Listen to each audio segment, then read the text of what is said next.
You need to leave right now." The words hit the room so hard nobody moved. My sister-in-law stood frozen beside the dining table, one hand on a moving box, the other clutching a house key she never should have had. And for the first time in 5 years, nobody rushed to defend her. My name is Rebecca. I'm 61 years old. 3 years ago, my husband Daniel passed away after a long fight with cancer. We were married for 37 years. After he died, the house became painfully quiet.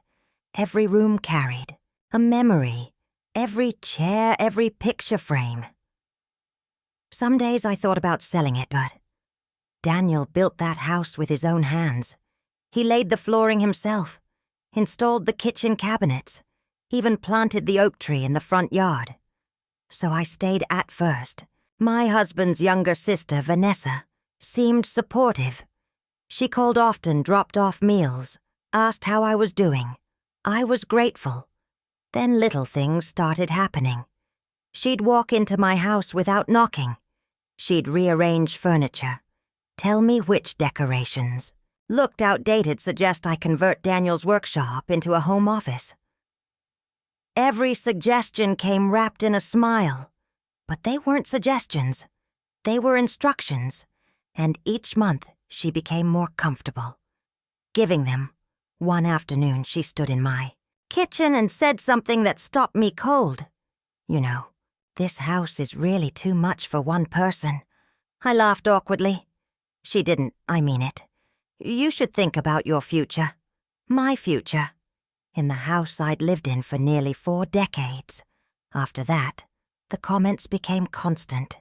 She talked about downsizing retirement, communities, condominiums, anything except staying where I was.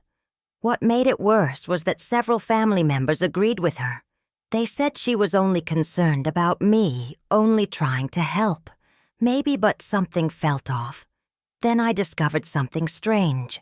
Real estate agent called my cell phone. He apologized for missing our appointment. I told him I had never made an appointment. There was a long silence. Then he said someone claiming to represent me had contacted his office. My stomach dropped. When I asked for a name, he hesitated. Then he gave it to me. Vanessa. I hung up and stared at the wall because suddenly every conversation made sense. Every suggestion, every push, every comment about selling. When I confronted her, she laughed. Actually laughed. "Oh, Rebecca, I was only, gathering information. Only gathering information about selling someone else's home. Without permission." I should have cut her off right there. I didn't. And that was my mistake, because she got bolder. Much bolder. A few months later, I came home from grocery shopping and found strangers walking through my living room. 3 complete strangers, looking around, examining walls, peeking into bedrooms. I nearly called the police. Turns out Vanessa had invited them. She'd told them the house might be available soon. Couple actually asked what price I wanted. I told them the house wasn't for sale. The embarrassment on their faces was awful. Vanessa acted like I was overreacting. It's called networking. No, it was called entitlement, and it was getting worse. Then came the final straw. My daughter Emma called me one evening. She sounded furious, Mom. "Have you seen Vanessa's Facebook post? I hadn't. Emma sent me a screenshot.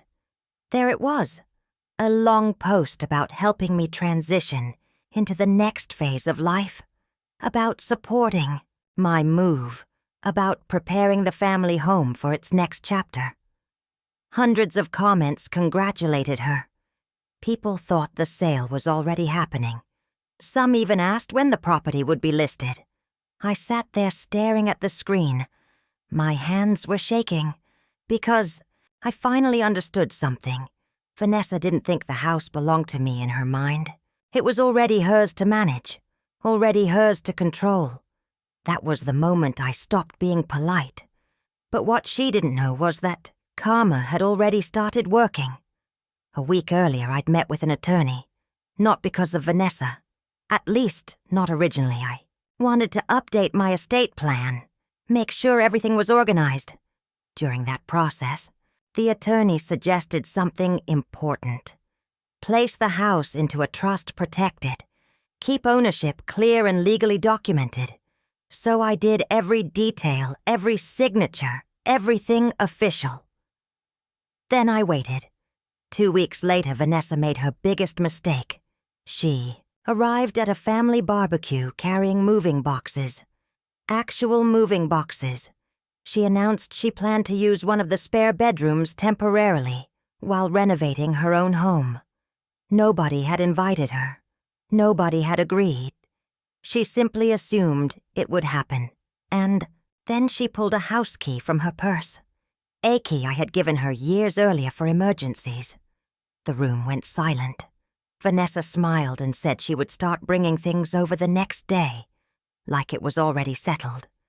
That's when my daughter stood. Not me, Emma. Actually, you won't. Vanessa looked confused. Emma handed her a folder. Inside was a copy of the trust paperwork, the property records, everything. My daughter smiled.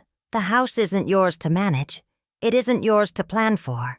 And it definitely isn't yours to move. Into... Vanessa's face went white. Emma wasn't finished. Mom also changed every lock last week. The room exploded questions, arguments. Excuses vain, SSA tried everything. She claimed she was helping. She claimed she'd been misunderstood. She claimed everyone was attacking her. But nobody was buying it anymore, because everyone had seen the Facebook post. Everyone had heard the stories. Everyone knew. For years she'd acted like my home belonged to her. Now she was standing there holding a useless key. And suddenly, she looked very small. Then my nephew spoke up. Her own son. Mom, this has gone too far. You could have heard a pin drop. Because he was the last person anyone expected to challenge her. But he did. And that was the moment she realized she had no allies left. She gathered her boxes, picked up her purse, and walked out without another word. The funny part came 3 months later. Vanessa finally renovated her own house. The contractor she hired made several expensive mistakes. The project ran months behind schedule and ended up costing nearly twice the original estimate. Meanwhile, I stayed exactly where I'd always been, in the home Daniel built, under the oak tree he planted, surrounded by the memories. Nobody could put a price tag on. Vanessa and I still speak, but only when necessary. She never asks about selling anymore, never mentions downsizing, and she definitely doesn't carry a key. Sometimes karma isn't dramatic. Sometimes nobody gets arrested. Nobody loses everything. Sometimes karma is simply watching someone realize they never had the control. They thought they did. And if you've ever dealt with a person who treated your life like it belonged to them, you already know how satisfying that feels.